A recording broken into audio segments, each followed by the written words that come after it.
Iran Israel युद्ध की शुरुआत। अब अमेरिका भी इजराइल को नहीं बचा पाएगा।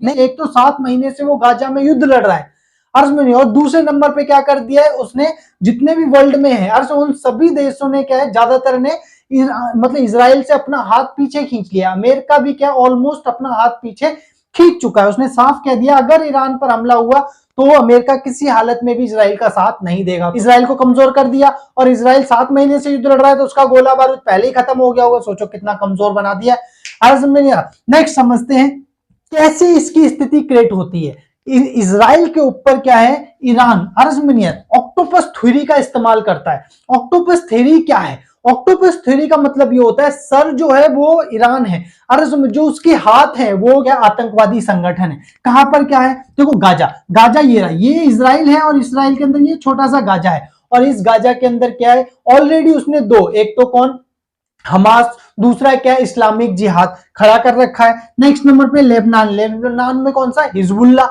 समझ में नहीं है। नेक्स्ट नंबर पे आईएस, आईएस तो है ही यहां पर, समझ में नहीं है, Islamic state of Syria and Lebanon बोलो या फिर इराक, क्लियर है। नेक्स्ट नंबर यमन के अंदर यहां पर देखो, अरे यमन के अंदर क्या है उसने हाउती को खड़ा कर दिया यमन के अंदर। तो ये उसके क्या है ऑक्टोपस थ्योरी है।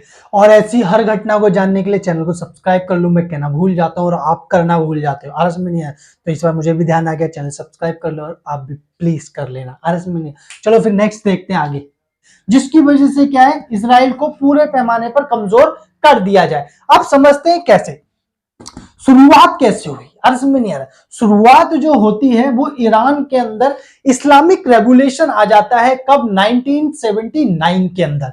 कब आ जाता है 1979 में इस्लामिक रेवोल्यूशन आ जाता है, और ईरान जो है वो इस्लामिक देश बन जाता है। और उसके बाद क्या है ईरान और क्या बोलते हैं इराक के बीच में वॉर छिड़ जाता है, समझ में, जो करीबन मान के चल लो 1980 से लेकर 1988 तक रहता है, समझ में नहीं। इसके अंदर क्या है, वैसे इजराइल जो है अर्ज में नहीं आ रहा, उसकी ईरान से कोई दुश्मनी नहीं थी, अच्छी दोस्ती थी, समझ में नहीं। अंदाजा इस बात से लगा लो कि किसकी बात कर रहा हूं मैं, इस युद्ध से पहले की स्थिति, यानी जब रेवोल्यूशन है उससे पहले ये किसका मेंबर था, सेंटो का मेंबर था, सेंट्रल ट्रीटी ऑर्गेनाइजेशन जो अमेरिका ने बनाया था, समझ में नहीं, 1955 के अंदर, क्लियर है। अब उसके बाद क्या हुआ, जब इसने आया तो इसने क्या है पूरे मुस्लिम जितने भी देश हैं अर्ज में नहीं है उनका नेता बनने की सोची, यानी कि मुस्लिम लोगों का अर्ज में। अब मुस्लिम देशों का अगर नेता बनना है, जो कि अभी जो है वो किसके पास है, सऊदी अरब के पास है। अब सऊदी अरब के पीछे इसके रीजन भी है अर्ज में, इसका रीजन ये है कि मक्का मदीना जो है इसमें मुसलमानों का जो पवित्र तीर्थ स्थल है वो कहां पर है, सऊदी अरब में स्थित है। तो इसी वजह से क्या है लोग उनको मानते हैं, मान्यता भी देते हैं इसी तरीके की। पर ईरान चाहता है कि सऊदी अरब अच्छे से क्या मुसलमानों का नेतृत्व नहीं कर रहा, आई नहीं, वो वेस्टर्न मतलब समझ वेस्टर्न कंट्रीज का क्या है एक दब्बू बनकर रह गया है, समझ में नहीं। और उसने फिलिस्तीन को आजाद कराने में भी क्या कोई भूमिका नहीं निभाई है, ठीक। जैसे कि मैंने अभी फिलिस्तीन और ईरान का तो विवाद नहीं बता रहा हूं, समझ में नहीं, वरना पता ही है 6 डे वॉर हुआ था, बात समझ में आ रही है नहीं आ रही है, ठीक है। नेक्स्ट नंबर इजिप्ट इसमें भूमिका निभाता रहा। तो इजिप्ट का क्या हुआ, यहाँ पर ये हिस्सा जो दिखाई दे रहा है आपको, अरे इसमें से सनाई प्रायद्वीप कहते हैं, ठीक है। ये जो हिस्सा है ये अकाबा की खाड़ी है, बात समझ में नहीं आ रही, ठीक है। तो सनाई प्रायद्वीप पर उसने कब्जा कर लिया था, ठीक है, योम किप्पोर वॉर 1983 के अंदर, समझ में, जब उसने युद्ध लड़ा, ठीक है। नेक्स्ट में उसने इस शर्त पर इजिप्ट को यह हिस्सा दिया कि बदले में इजिप्ट क्या करेगा, इजराइल को मान्यता देगा। तो समझते हैं कि जो OIC है, क्या ऑर्गेनाइजेशन ऑफ इस्लामिक कोऑपरेशन, जिसके अंदर 57 देश है, उसके अंदर क्या है मात्र 4 देशों ने अभी इजराइल को मान्यता दी है। कौन कौन से, यानी मैं मुस्लिम देशों की बात कर रहा हूं, ठीक है, जिसमें 48 देश मुस्लिम देश है, ठीक है। इजिप्ट है, कौन, इजिप्ट है, इजिप्ट ने मान्यता दी, ठीक है, जिससे सनाई प्रायद्वीप वापस मिल गया। नेक्स्ट में जॉर्डन ने मान्यता दे दी, समझ में नहीं। एक इधर देखो ये इजिप्ट है, इजिप्ट के बाद लीबिया है, लीबिया के बाद अल्जीरिया है, और अल्जीरिया और लीबिया की जस्ट इधर क्या है मोरक्को है, और जस्ट उसके बाद जो है आरस में नहीं है वो ट्यूनेशिया है, क्या, तो एक ट्यूनेशिया ने क्या किया है मान्यता दे दी है, समझ में आ रहा नहीं है। और चौथा जो है वो UAE, ठीक है, इन 4 देशों ने मान्यता दे दी है, क्या बोलते हैं हम मानते हैं कि एक स्वतंत्र राष्ट्र है इजराइल, ठीक है। पर सऊदी अरब ने मान्यता नहीं दी, पूरी कोशिश चल रही थी, इसी बीच क्या हुआ कि हमास ने हमला कर दिया 7 अक्टूबर को, जिसकी वजह से क्या हुआ कि सऊदी अरब ने साफ मना कर दिया, कहा जब तक फिलिस्तीन अब राष्ट्र नहीं बन जाता हम मान्यता नहीं देंगे। चलो कोई बात नहीं है, ठीक है। हम बात किसकी कर रहे हैं, ईरान और इसराइल की, ठीक है। तो ये मोटा मोटा कहानी बता दी कि मिडल ईस्ट में क्या चल रहा है। अब जानते हैं ईरान और इनके बीच में दुश्मनी कैसे हुई।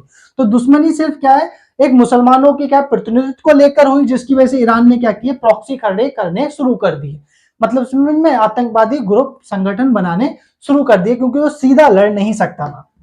सीधा क्यों नहीं लड़ सकता था, तो सीधा ना लड़ने का कारण ये है कि इस क्षेत्र के अंदर, समझ में नहीं, इस क्षेत्र में बड़े पैमाने पर क्या है, तेल है, मतलब समझ में, ऑयल है। अब ऑयल क्या, पूरे वर्ल्ड के अंदर उसकी डिमांड है, समझ में, चाहे वो अमेरिका हो, चाहे इंडिया हो, चाहे चाइना हो, रशिया के पास तो है। बात समझ में नहीं आ रही।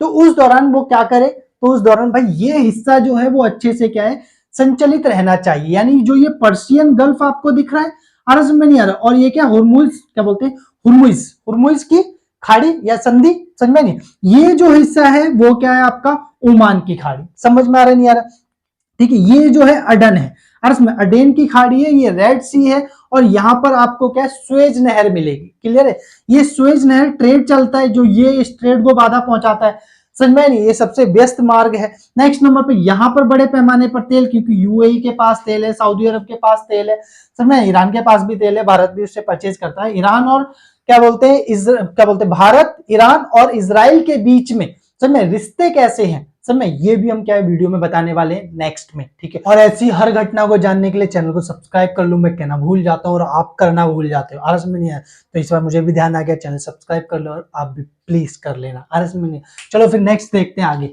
इसलिए अमेरिका चाहता है ये मार्ग अच्छे से सुचारू रूप से चले, इसीलिए देखो उसने क्या है, यहाँ पर अपने नेवल बेस और एयर बेस बना रखे हैं। कुवैत, आरस में, यहाँ कुवैत में उसके क्या है, बेस है, नेक्स्ट कतर में बेस है, बहरीन में बेस है, यूएई में बेस है, और सऊदी अरब में। अर्ज में उसने इस हिस्से को देखा जाए तो कैप्चर कर रखा है, एक तरीके से देखा जाए तो, समझ में नहीं है। नेक्स्ट नंबर पर ये उनकी आजादी को मान्यता देता है, सारे देश खुश भी है, ठीक है। अब ईरान अगर ऐसी स्थिति में, समझ, इजराइल और ईरान के बीच में वॉर छिड़ जाता है, समझ, तो वो इस मार्ग को अबाधित कर देगा, समझ, पर्शियन गल्फ को बंद कर देगा, समझ, इस जो ये हॉर्मोइज है, पतली सी जो संकरा रास्ता है, उसको बंद कर देगा। तेल की क्या हो जाएगी, बड़े पैमाने पर दिक्कत हो जाएगी, समझ में नहीं। इसलिए अमेरिका भी नहीं चाहता ये युद्ध छिड़े, ठीक है। और दूसरे नंबर पे अमेरिका दो क्या मोर्चों पर लड़ रहा है, एक तो मतलब यूक्रेन को सपोर्ट दे रहा है, और एक क्या है, इसराइल को सपोर्ट दे रहा है। अब वो इतनी ज्यादा सपोर्ट हो गई है कि अभी देखो, आपको पता ही है 2024 के अंदर क्या है, इलेक्शन होने के बाद राष्ट्रपति बदलेंगे, ठीक है। डोनाल्ड ट्रंप साफ कह चुके हैं कि हम किसी तरीके की मदद नहीं देंगे, किसको, यूक्रेन को और इसराइल को। बात समझ में आ रही है नहीं है, क्यों, क्योंकि इनको हम बड़े पैमाने पर मदद दे रहे हैं, हम क्यों इतना खर्चा कर रहे हैं इन देशों के ऊपर। बात समझ में आ रही नहीं आ रही, चलो ठीक है। नेक्स्ट नंबर पे क्या है, इसी वजह से कौन, अमेरिका के जो प्रेसिडेंट हैं जो बाइडेन, उन्होंने साफ कह दिया कि हम किसी तरीके की क्या है, मतलब युद्ध में इन्वॉल्व नहीं होंगे अगर इसराइल किस पर हमला करता है, ईरान के ऊपर हमला करता है तो। आप समझते हैं क्या, इसराइल और अमेरिका के बीच में एक बड़े पैमाने पर सहमति यह है कि ईरान को किसी भी हालत में परमाणु संपन्न राष्ट्र नहीं बनने देना है।